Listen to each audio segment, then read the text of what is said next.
देश के लिए बड़ी राहत की खबर है कि कोरोना के केस लगातार कम हो रहे हैं, लेकिन मौत के मोर्चे पर संकट कायम है। प्लाज्मा थेरेपी को लेकर सरकार का क्या फैसला है और ब्लैक फंगस का कहां पर कहर पहुंचा?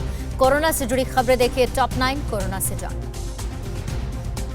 एक दिन में आने वाले कोरोना के नए केस और कम हो गए हैं। पिछले 24 घंटे में देश में 2,62,891 नए मामले सामने आए हैं, जबकि रिकॉर्ड संख्या में 4,22,557 मरीज रिकवर भी हुए हैं। इतनी बड़ी रिकवरी की वजह देश में एक्टिव केस की संख्या घटकर 33,48,894 रह गई है। देश में नए केस तेजी से घट रहे हैं, लेकिन मौत का आंकड़ा कम नहीं हो रहा। पिछले 24 घंटे में महामारी ने 4,334 लोगों की जान ले ली। सबसे ज्यादा 1000 मौतें महाराष्ट्र में हुई हैं। कर्नाटक में 476 और तमिलनाडु में 335 लोगों की जान गई है। यही नहीं, उत्तराखंड जैसे छोटे और कम जनसंख्या वाले प्रदेश में एक दिन में 223 लोगों की मौत हो गई है। केरल में कोरोना के मामले तेजी से गिर रहे हैं। राज्य में एक सप्ताह पहले ही 40,000 के करीब मामले आ रहे थे, जो अब घटकर 21,000 के पास हो गए हैं। इस बीच राज्य ने रिकवरी का रिकॉर्ड भी बनाया है। पिछले 24 घंटे में 99,000 से ज्यादा कोरोना मरीज केरल में रिकवर हुए हैं। वहीं राज्य में मौत के आंकड़े भी लगातार नियंत्रण में हैं। यूपी में कोरोना के मामले लगातार कम हो रहे हैं। राज्य में पिछले 24 घंटे में सिर्फ 9,345 नए केस आए हैं।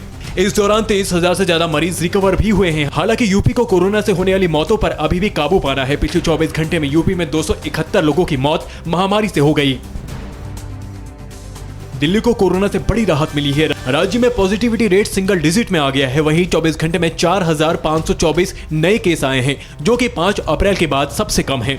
इसके साथ ही लगातार चौथे दिन सोमवार को राजधानी में कोरोना के नए मामले 10,000 से कम आए हैं। हालांकि एक दिन में 340 मरीजों की मौत होने से संकट बरकरार है। प्लाज्मा थेरेपी को कोविड ट्रीटमेंट प्रोटोकॉल से हटा दिया गया है। नेशनल टास्क फोर्स की मीटिंग में इस पर चर्चा हुई थी, जिसमें कहा गया है कि प्लाज्मा थेरेपी से फायदा नहीं होता। स्वास्थ्य मंत्रालय की ज्वाइंट मॉनिटरिंग ग्रुप ने कोरोना के मरीजों के लिए रिवाइज क्लिनिक गाइडलाइंस जारी की हैं। इसमें प्लाज्मा थेरेपी का कोई जिक्र नहीं किया गया है, जबकि पहले प्रोटोकॉल में प्लाज्मा थेरेपी शामिल थी।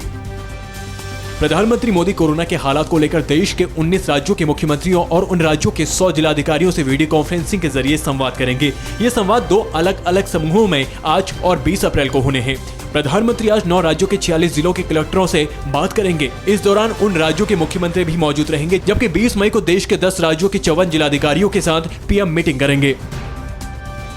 प्रधानमंत्री नरेंद्र मोदी ने सोमवार को देश भर के डॉक्टरों से कोविड-19 पर उनके सुझावों और अनुभवों के बारे में जाना। पीएम ने डॉक्टरों से वीडियो कॉन्फ्रेंसिंग के जरिए चर्चा की। इस दौरान जम्मू कश्मीर, नॉर्थ ईस्ट समेत देश भर के डॉक्टर्स मौजूद थे। डॉक्टर्स ने इस खतरनाक महामारी से निपटने के दौरान अपने अनुभवों को साझा किया और अपनी ओर से सुझाव दिए। राजस्थान में भी ब्लैक फंगस के मामले सामने आने लगे हैं। राज्य के स्वास्थ्य मंत्री ने इस बात की जानकारी दी है। ये बीमारी खतरनाक तरीके से कोविड संक्रमित लोगों को प्रभावित करती है। मंत्री ने कहा है कि एक प्राइवेट अस्पताल में इस बीमारी से ग्रस्त लगभग 100 मरीज भर्ती हैं, जबकि एसएमएस अस्पताल में भी इसके लिए एक यूनिट खोली गई है। परवाह देश की, सोमवार से शुक्रवार रात 10 बजे TV9 भारतवर्ष पर।